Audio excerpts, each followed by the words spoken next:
morning student, welcome in computer class. My dear student, we will continue with the same chapter from the topic of if function. Beta, open your computer book and page number 35. बच्चे अपनी book का page number 35 open कीजिए. हरी आप page number 35. Open your book and page number 35. Clear बेटा? हो गया open? ठीक है. आज हम स्टार्ट करेंगे हमारे टॉपिक से इफ़ फंक्शन. पहले मैंने आपको लास्ट क्लास में फंक्शंस करवाए थे बहुत सारे. कौन कौन से फंक्शन करवाए थे बेटा? Sum, average, count, max, minimum. Are you remember? Okay, let's start from the if function. If function क्या होता है बेटा? ये एक कंडीशनल फंक्शन होता है. इसके अंदर क्या होता है? या तो जो भी आपका रिज़ल्ट आएगा उसकी वैल्यू क्या होगी? ट्रू होगी. या फिर जो रिज़ल्ट आएगा उसकी वैल्यू क्या होगी? फॉल्स होगी. ट्रू भी ने सही, फॉल्स भी ने गलत. अगर आपकी कंडीशन ट्रू होती है तो जो पहली वैल्यू है वो आएगी. अगर आपकी कंडीशन फॉल्स एवेल्यूएट होती है तो आपकी सेकंड वैल्यू आएगी. इफ़ कंडीशन कैसे है सिंटैक्स? पहले आपको इफ़ इक्वल का साइन लगाना है, फिर इफ़ लगाना है, फिर कंडीशन लिखनी है, फिर कॉमा लगा के वैल्यूज़ रखनी है ट्रू. अगर कंडीशन ट्रू होती है तो ये वाली वैल्यू आए, अगर कंडीशन फॉल्स होती है तो ये वाली वैल्यू आए. आपको एग्जांपल से अच्छे से क्लियर हो जाएगा बेटा. ये देखो, इसमें एक टेबल है, इसमें एक कॉलम है ए और इसके अंदर रो हैं 5 रो हैं और 6 हमारा जो है फंक्शंस लिखा हुआ है. इसके अंदर क्या लिखना है? देखो, इसने क्या कंडीशन लगाई है? इक्वल का निशान लगाया इफ़. इसने लगाई है कॉलम पे कंडीशन A1 पे. A1 कौन सी है आपकी? ए ये रही और 1 ये रही. तो ये वाली सेल क्या होगी आपकी? A1. एड्रेस बताया था ना मैंने कैसे बनाते हैं. ए कॉलम का नेम हो गया ए और 1 क्या हो गया? हमारी रो का नंबर हो गया. A1 आ गया. अगर A1 की वैल्यू आपकी 50 से ज़्यादा है तो वैल्यू क्या है? 150. अगर A1 की वैल्यू 50 से कम है तो वैल्यू क्या है? 100. अब देखो बेटा, A के अंदर वैल्यू क्या है? 12. तो 50 से क्या है? 50 से लेस है, कंडीशन होगी ट्रू, तो क्या देगा? 150. तो हमारा आंसर क्या आएगा? 150. क्लियर बेटा? और अगर हमारी वैल्यू ये हो जाती फॉल्स तो क्या आता? 100. कैसे? अगर जैसे मान लीजिए, अगर मैं A1 के अंदर यहाँ पर लिख दूँ, यहाँ पर है 78. मेरे एग्जाम्पल में मैंने 78 ले लिया. वैल्यू A1 से क्या होगी? 50 से ग्रेटर होगी 78. अगर 78 ग्रेटर है तो हमें वैल्यू क्या मिलेगी? 100. मीन्स अगर ये कंडीशन ट्रू होगी तो हमें ये रिज़ल्ट मिलेगा. अगर कंडीशन फॉल्स हो गई तो हमें कौन सा रिज़ल्ट मिलेगा? ये वाला रिज़ल्ट मिलेगा. क्लियर बेटा? इफ़ में अगर वैल्यू ट्रू होगी तो पहली वैल्यू आएगी, अगर फॉल्स हो गई तो ये वाली वैल्यू आएगी. क्लियर? सेकंड देखिए, एक और कंडीशन चेक करते हैं हम. If A2 equal to 100. A2 कौन सी सेल हो गई हमारी? ये वाली. देखो, A ये रहा, 2 ये रही, तो A2 ये वाली सेल हमारी क्या हो गई? A2. अगर A2 की वैल्यू 100 के इक्वल है तब तो ये वाला ऑपरेशन हो जाए A2 इंटू में 10. अदरवाइज़ क्या है लिखा हुआ? लो. तो A2 के अंदर क्या है? 23. 100 के इक्वल तो नहीं है, तो क्या लिखा हुआ आएगा? लो. अगर यहाँ पर क्या होता? अगर होता 100 तो क्या लिखा होता? क्या लिखा हुआ? क्या आता? 100 इंटू में 10. क्या आता? फिर वैल्यू हमारी 1000 होके हमें मिलती. क्लियर बेटा? अगर ये वैल्यू ट्रू होती तो ये वाला ऑपरेशन फॉल्स परफॉर्म होता. अगर वैल्यू फॉल्स हुई है तो ये वाला ऑपरेशन परफॉर्म हुआ है. क्लियर बच्चे? समझ आ गया अच्छे से? ठीक है बेटा, ये है आपकी इफ़ फंक्शन. जो हमने किया वो किया हमने इफ़ फंक्शन. अब हम करेंगे कंडीशनल फॉर्मेटिंग. क्या करेंगे? Conditional formatting. मीन्स फॉर्मेटिंग का मतलब आपको पता ही है, पता है ना? फॉर्मेटिंग का मतलब होता है टेक्स्ट की अपीयरेंस को चेंज करना. यानी कि टेक्स्ट, यानी कि जैसे मान लो आपने ये फीचर लिखा है, ब्लैक कलर के अंदर लिखा है, सिंपल कौन सी लैंग्वेज में लिखा है, ये होती है फॉर्मेटिंग.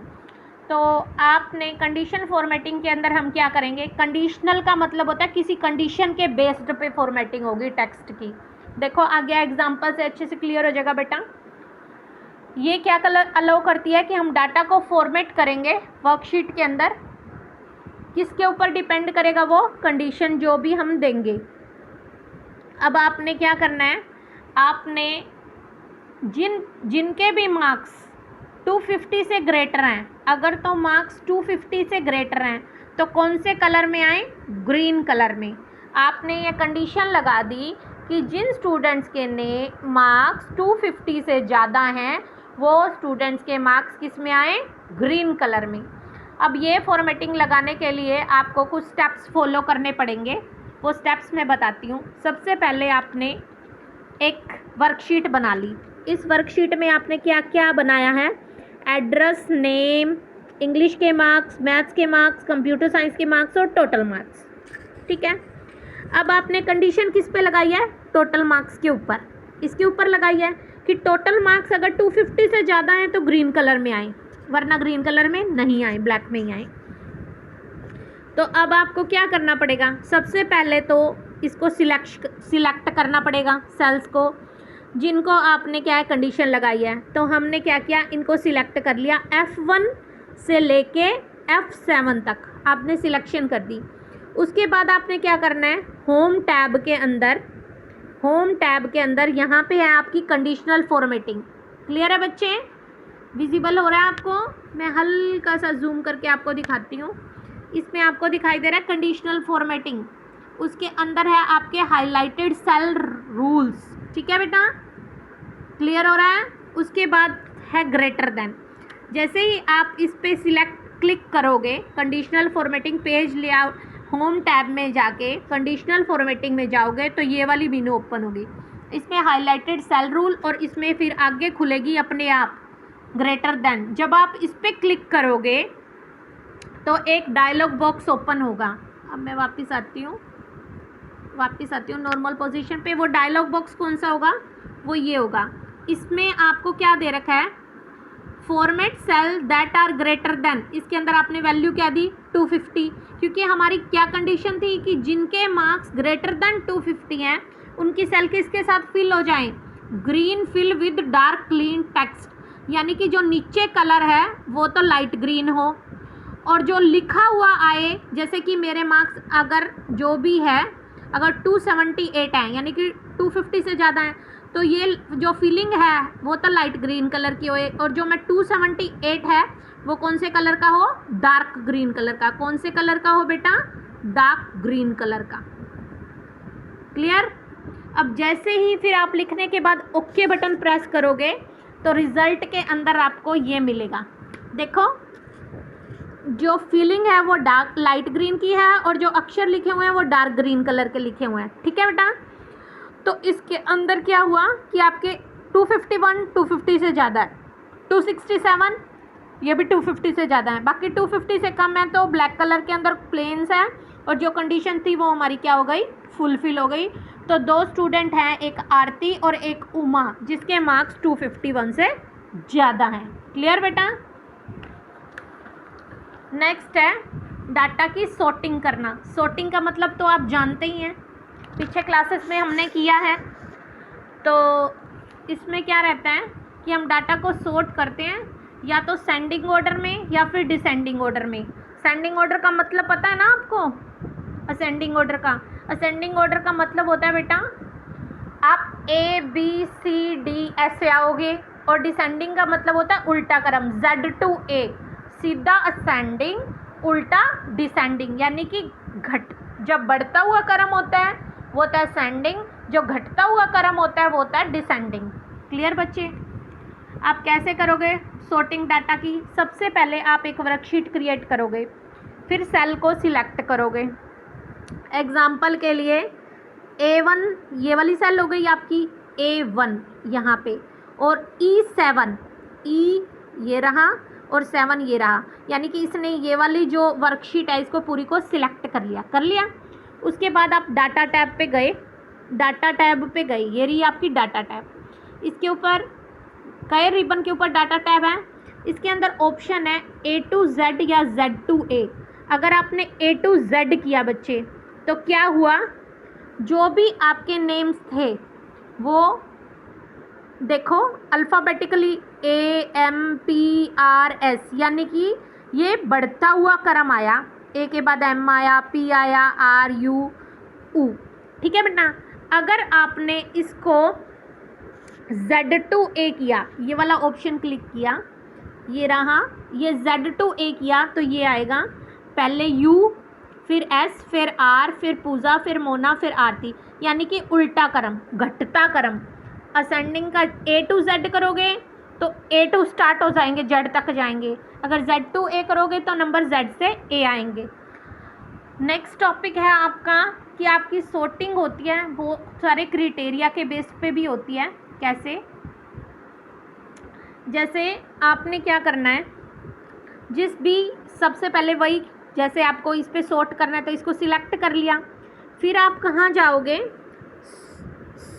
आपको डाटा टैब पे जाना है। आप डाटा टैब पे गए, डाटा टैब पे जाने के बाद आपको क्या करना है, सॉर्ट डायलॉग बॉक्स को ओपन करना है। जब आप यहाँ क्लिक करोगे तो आपका एक डायलॉग बॉक्स ओपन होगा। ये आपके नेक्स्ट पेज पे ओपन कीजिए बेटा, नेक्स्ट पेज ओपन कीजिए अपनी बुक का, और आपको डायलॉग बॉक्स दिखाती हूँ मैं। थोड़ा सा इसको जूम करती हूँ मैं, आपको क्लियर होगा अच्छे से। इसमें क्या है, आपने किस पे सॉर्टिंग लगानी है, टोटल मार्क्स पे। टोटल मार्क्स पे ही लगानी है ना बेटा, कॉलम्स के नेम आएंगे यहाँ पे, आप पे जिस पे भी सॉर्टिंग लगानी हो वो बता देना। टोटल पे लगा दी, फिर किस पे लगानी है, वैल्यू पे, और कहाँ पे लगानी है, लार्जेस्ट टू स्मॉलेस्ट। क्लियर बेटा, फिर ओके बटन दबा दिया। तो ये देखो सबसे पहले टोटल पे लगाई, लार्जेस्ट टू स्मॉलेस्ट, सबसे बड़ा नंबर क्या था 267, फिर इसके लोअर डाउन है, यानी कि लार्जेस्ट से स्मॉलेस्ट पे हम आए हैं। डाटा किस में सॉर्ट हुआ है, डिसेंडिंग ऑर्डर में। दो अलग तरीके थे, एक तो A to Z, Z to A वाला, फिर ये डायलॉग बॉक्स वाला। जैसे आपको इजी लगे वैसे आप डाटा को क्या कर सकते हो, सॉर्ट कर सकते हो। तो this is enough for today बेटा, जितना भी आपको करवाया है, जितने भी अगर आपके घर में लैपटॉप या कंप्यूटर्स हैं बेटा तो आप उन पे परफॉर्म करके देखिए, आपको इजीली क्लियर हो जाएगा। ओके, थैंक यू बेटा, हैव ए नाइस डे।